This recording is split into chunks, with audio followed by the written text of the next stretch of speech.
얼마 전 한국에서 묻지마 칼부림 사건으로 여러 명의 무고한 피해자가 흉악범에 의해 희생당했습니다. 우리 모두에게 큰 충격과 공포를 안겨주어 일상생활을 두렵게 만들었는데요. 이럴 때 우리 머릿속에서는 한 가지 단어가 떠오르죠. 바로 사형입니다. 한국은 사형을 집행하지 않는 게 아니라 유보하는 상태라는 것 알고 계셨나요? 한국의 사형제도와 사형을 하지 않는 실질적인 이유, 그리고 외국의 사형제도에 대해서 알아보도록 하겠습니다.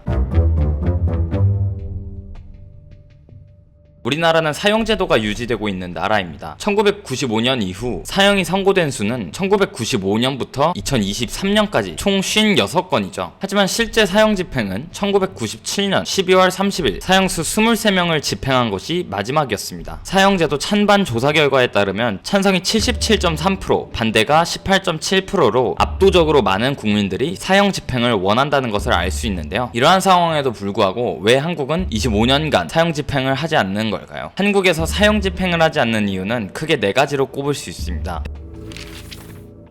대부분의 국가들은 사형의 응보적인 성격을 통해서 범죄 예방을 위해 사형제도를 유지하고 있습니다. 하지만 실제로는 정치적인 목적에 따라 사회 통제를 위한 수단으로 사형제를 악용했던 적이 있었습니다. 일례로 우리나라는 1974년 인혁당 재건이 사건을 통해 8명이 사형을 당했습니다. 박정희 정권 시절 유신 정권에 반대 투쟁을 한 학생단체에 속해 있던 학생들을 북한의 간첩으로 몰아 사형을 내렸던 사건입니다. 이들은 2007년 혐의 없음으로 재판결을 받았습니다. 독재 정권을 유지하기 위해 학생 운동을 한 청년들을 처리하기 위한 악용이었죠. 이처럼 실제로 응보의 목적보다는 정치적 목적을 위해 악용했던 사례가 있어 현재는 사형 집행을 하지 않습니다. 다른 이유는 사형을 집행한 후에는 생명을 되돌릴 수 없다는 점입니다. 2017년 4월 20일 미국 아칸소주에서 사형이 집행된 흑인 남성 레델리 사건이 유명합니다. 레델리는 1993년 이웃집 여성이었던 26살의 데브라 리즈를 살해한 혐의로 체포되어 복역을 하고 있었는데요. 레델리가 2017년 사형을 당한 이후에 흉기에서 레델리가 아닌 다른 사람의 DNA가 검출되었습니다. 사형 집행 후 4년 만에 발견돼 큰 안타까움을 줬죠. 과거 한국에서는 3례 3인조 사건에서 범죄자로 만기 복역한 청년 3명이 재심을 통해 무죄 판결을 받았던 사례도 있습니다. 이런 사례를 만들지 않기 위해 사형 집행을 하지 않고 있다고 합니다. 형사소송법 제465조 제1항에서는 사형 집행의 명령은 판결이 확정된 날로부터 6월 이내에 하여야 한다고 명시되어 있습니다. 또한 형사소송법 제466조에서는 법무부 장관이 사형의 집행을 명할 때에는 5일 이내에 집행하여야 한다라고 명시되어 있지만 실제로 사형이 집행되지 않고 있는데요. 과거 2009년 법무부는 형소법은 강행 규정으로 보지 않는다는 입장을 표명했습니다. 사형을 선고받는다고 집행을 바로 해야 할 의무는 없다는 입장 하에 무기한 사형 집행을 연기하고 있는 상황인 거죠.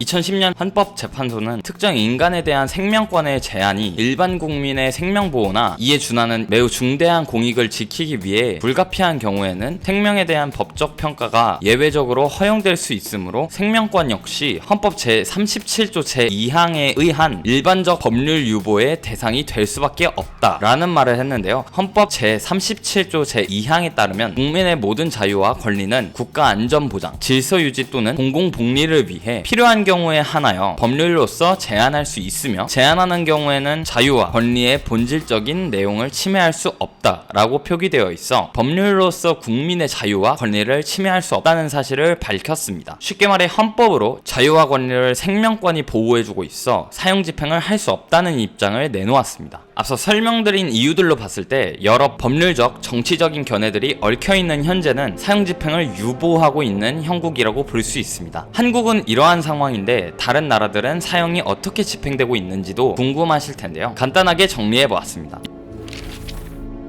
미국은 52개의 주로 이루어진 연방국가이죠. 일부는 사형제를 유지하고 있고 일부는 사형제를 폐지하고 있습니다. 사형제를 폐지한 주로는 뉴저지, 뉴멕시코, 미네소타, 일리노이, 알래스카, 워싱턴, 버지니아 같은 주가 있고 미시간 같은 경우에는 주가 설립될 때부터 사형제가 존재하지 않았으며 뉴욕주는 사형제도가 위헌 판결을 받아서 사실상 폐지되어 있는 상태이죠. 그러나 주들의 절반 이상은 사형제도가 있으며 그 가운데 절반 정도는 이를 현재에도 집행하고 있습니다. 다만 사형 판결 및 집행 횟수는 확실히 줄어들고 있죠. 죄질이 극도로 흉악하고 판결에 있어 증거가 명백하며 국민들 국민들의 적극적인 사형 집행 요구가 있는 경우를 제외하면 대체로 판결 후 20에서 30년 후에 집행하는 경우가 보통이며, 때로는 수십 년씩 사형 집행 자체를 계속 미루다가 자연사하도록 유도하는 경우가 있다고 하죠. 1977년 이후 7,800여 명이 사형 선고를 받았는데요. 사형 집행된 사람들은 1,500명밖에 없었고 3,000명 이상이 자연사했으며 2,900여 명 정도는 지금도 집행을 기다리고 있습니다.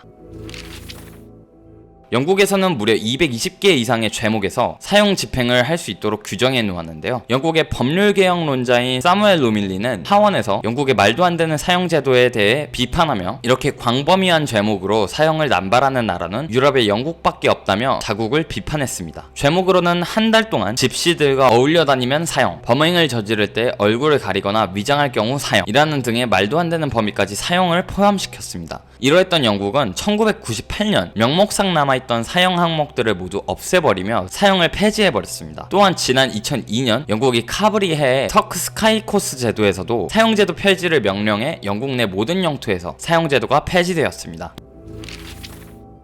이란은 2020년에만 사형이 246건이 진행된 나라입니다. 이란에서 사형을 당한 사람들은 대부분 살인과 마약 관련 범죄를 저지르는 사람들이라고 하는데요. 사형 집행의 90%가 이란 당국에 의해 발표되지는 않고 비밀리에 집행됐다고 합니다. 이란은 히잡을 착용하지 않았다는 이유로 마흐사 아미니를 체포해 수사 과정에서 사망할 정도로 보수적인 나라 그 자체인데요. 이 사건으로 시작된 시위는 점진적으로 반이슬람 정권 시위로 확대됐고, 이란 당국은 이를 무력으로 진압했죠. 이런 공포스러운 사회 분위기를 조성하는 것으로 봤을 때 이란은 정치적 목적으로 사형을 집행하는 나라임을 알 수 있습니다. 이렇게 한국의 사형, 세계의 사형에 대해서 알아봤습니다. 시청자분들께서도 사형제도에 대해 어떻게 생각하시는지 궁금한데요. 의견을 댓글로 남겨 함께 이야기를 해보면 좋겠습니다. 감사합니다. 지식광장이었습니다.